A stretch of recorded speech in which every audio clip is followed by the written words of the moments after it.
Now, here is a crazy story. I have not seen this reported on by any local news. Usually, local news is better than national news. I haven't seen it. But a Texas hospital is putting bags over COVID patient's head. And there's actually a photo of it. I don't know if it's in this article or not. I can probably pull it up. Let me see if I can pull up the photograph of it. There's a photo of a girl who, you can kind of see it here. I should have had the picture pulled up. She's wearing a bag over her head as she goes through the hospital, and she had already tested positive for the virus. Now, the mother actually gave a testimony here. Let me play that testimony for you here, because local news hasn't reported it, but there's images of it. So unless they staged it, which I suppose they could have, I don't see why they would need to, because we've seen everything else in clown world. This parent apparently is giving her testimony as to why her daughter had to wear a plastic bag over her face. Talk about just dehumanizing a person. Natalie, let's just draw back. Tell the audience what happened that day. Your daughter gets sick.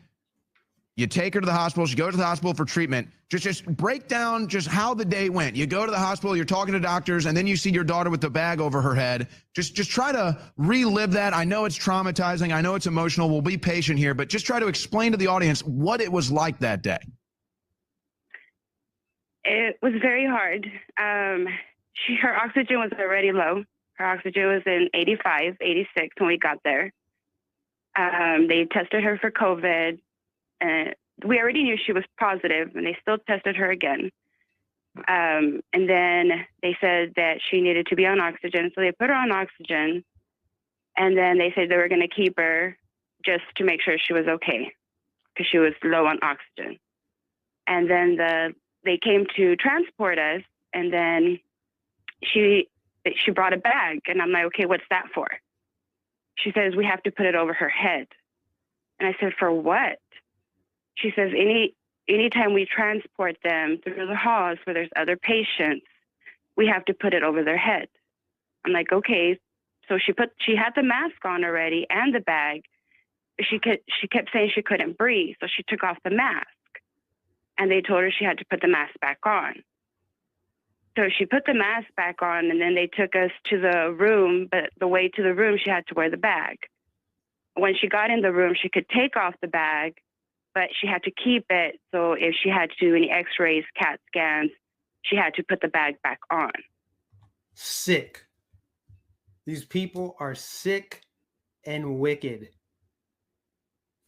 Now, like I said, this is not being covered by local news, but that doesn't mean that it's not happening. Usually local news, I reference local news because I kind of have this weird thing where I'm like going back and forth, like, yes, news is fake. We know that. And even local news is fake. But a lot of the stories that I cover, a lot of stuff that gets surfaced is reported on by local news.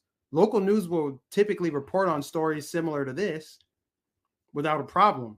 It's the national news, the legacy fake news that we see that's crammed down our throat, that they're the ones that would cover this up or hide it, pretend like it doesn't exist. Now, this, and I don't know, I don't live in Texas. This is where it happened in Texas. This girl, and you can see the photo here. I don't know how well you can see it, wearing a plastic bag over her head. It could be staged, but I don't think so. They wouldn't need to, because we've seen all the other crazy stuff. So again, is this a serious pandemic or not? This is ridiculous. Dehumanizing, just treating people like trash. And for what? So bad